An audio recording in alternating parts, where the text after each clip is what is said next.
Students, बच्चों हम आगे बढ़ते हैं। सेकंड मेथड हमारा आय विधि है, जिसको इनकम मेथड कहते हैं। National income measurement by income method. Income उत्पादन के साधनों को अर्थव्यवस्था में प्राप्त होती है। जब भी उत्पादन किया जाता है तो वो उत्पादन के साधनों की सहायता से किया जाता है। श्रम, भूमि, पूंजी, साज, संगठन उत्पादन के साधन होते हैं। इन उत्पादन के साधनों को उत्पादन के कारक के नाम से भी जानते हैं। इसलिए हमारे द्वारा आय विधि का एक और नाम होता है कारक भुगतान विधि। ये जितने भी उत्पादन के साधन होते हैं, चाहे श्रम हो, भूमि हो, पूंजी हो, उद्यमी हो, श्रम को मजदूरी या वेतन मिलता है। श्रम जब पढ़ा लिखा होता है तो वो संगठन के रूप में कार्य करता है और उसे वेतन या सैलरी की प्राप्ति होती है। और श्रम जब अकुशल होता है तो उसे मजदूरी की प्राप्ति होती है। इंग्लिश में इसे हम वेजेस के नाम से जानते हैं। भूमि, जिसे लगान की प्राप्ति होती है, इंग्लिश में हम इसे रेंट के नाम से जानते हैं। पूंजी, जिसे ब्याज की प्राप्ति होती है, इसे हम इंटरेस्ट के नाम से जानते हैं। और उद्यमी, जो साहसी होता है, जोखिम लेता है किसी भी उत्पादन कार्य का, उसे लाभ की प्राप्ति होती है, जिसे इंग्लिश में प्रॉफिट के नाम से जाना जाता है।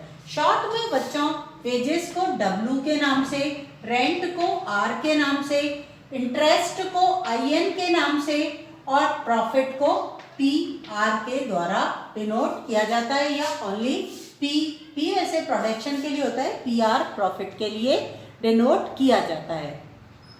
यदि हमारे द्वारा एक अर्थव्यवस्था में वित्तीय वर्ष के दौरान जितनी भी वेजेस दी गई है, ये सिग्मा का साइन है, sigma wages plus sigma rent plus sigma interest plus sigma profit कर दिया जाए तो जो हमें प्राप्त होगी ग्रॉस नेशनल इनकम होगी, सकल राष्ट्रीय आय की प्राप्ति होगी। इस मेथड से राष्ट्रीय आय की गणना करने की ये विधि होती है, आय विधि कहलाती है, या दूसरे शब्दों में हम इसे कारक भुगतान विधि भी कहते हैं। इसकी कुछ सावधानियां भी होती हैं, हम उसका अध्ययन बाद में करेंगे। यहाँ पर बच्चों मैं आपको आपकी बुक में ले जाऊंगी, बुक से आप पढ़ सकते हैं। मैं अपने नोट्स आपको भेज दूंगी। नोट्स के अंतर्गत मैं आपको पढ़ के समझा रही हूँ। एक वर्ष में उत्पादन के साधनों से प्राप्त होने वाली आय का योग करके राष्ट्रीय आय को प्राप्त किया जा सकता है। इस विधि को कारक भुगतान विधि भी कहते हैं।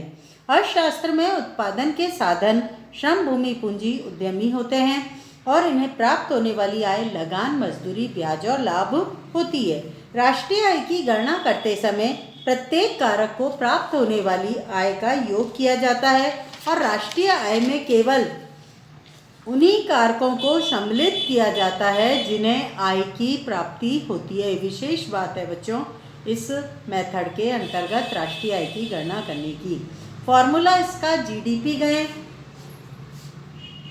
वेजेस, रेंट, इंटरेस्ट और प्रॉफिट होता है, और यदि हम इनके आगे सिग्मा लगा दें तो वो अर्थव्यवस्था से रिलेटिव हो जाती है। फिर हमारे द्वारा आय विधि से संबंधित सावधानियां हैं। सबसे पहली सावधानी के अंतर्गत हमें हस्तांतरित आय, अब आपके दिमाग में आएगा हस्तांतरित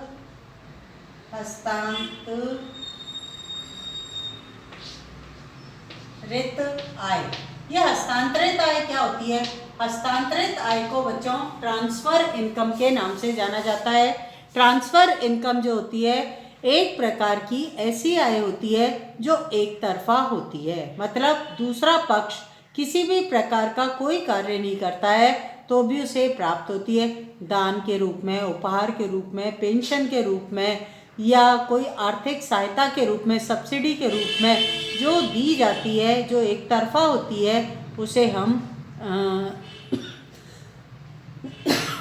हस्तांतरित आय कहते हैं। जैसे आप पेंशन को लो, आप पेंशन के लिए व्यक्ति वर्तमान में तो गवर्नमेंट जॉब में है, लेकिन जब रिटायर्ड हो जाता है तब तो गवर्नमेंट जॉब से रिटायर्ड हो गया, वो अब कोई कार्य नहीं कर रहा, ये फिर भी उसे पेंशन की प्राप्ति हो रही है। मतलब वर्तमान वर्ष में उसने कोई कार्य नहीं किया, लेकिन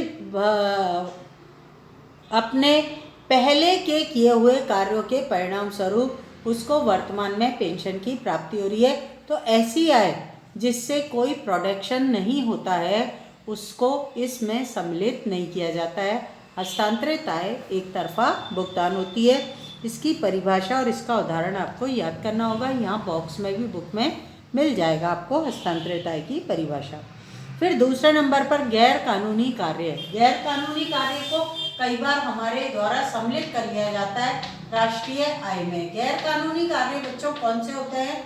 गैर कानूनी कार्यों के अंतर्गत जिन कार्यों से प्राप्त आय को टैक्स के रूप में नहीं चुकाया जाता है। सैलरी टैक्स, इनकम टैक्स लगता है आपके। इनकम टैक्स जो कार्य करने पर आय की प्राप्ति होती है, कुछ भी कार्य ऐसे जिनसे आय तो प्राप्त हो रही है लेकिन उसको टैक्स पे नहीं किया जाता है, तो वो गैर कानूनी कार्य कहलाते हैं। इसके अंतर्गत आपके तस्करी है, चोरी है, जुआ है, इन सब की आय को सम्मिलित किया जाता है और ये आय राष्ट्रीय आय में सम्मिलित नहीं होनी चाहिए। जबकि ये राष्ट्रीय आय में सम्मिलित हो जाए तो सही राष्ट्रीय आय की गणना नहीं हो पाती है। तीसरे नंबर पर पुरानी वस्तुओं की बिक्री और खरीद से प्राप्त होने वाली आय को राष्ट्रीय आय में शामिल नहीं किया जाना चाहिए, लेकिन बहुत बार ये सम्मिलित हो जाती है। चौथे नंबर पर कमीशन से प्राप्त होने वाली आय को भी सम्मिलित नहीं किया जाता है। और पाँचवें नंबर पर स्वयं के उपभोग के लिए रखे गए उत्पादन कार्यों को राष्ट्रीय आय में सम्मिलित नहीं किया जाता, जबकि उन्हें सम्मिलित किया जाना चाहिए।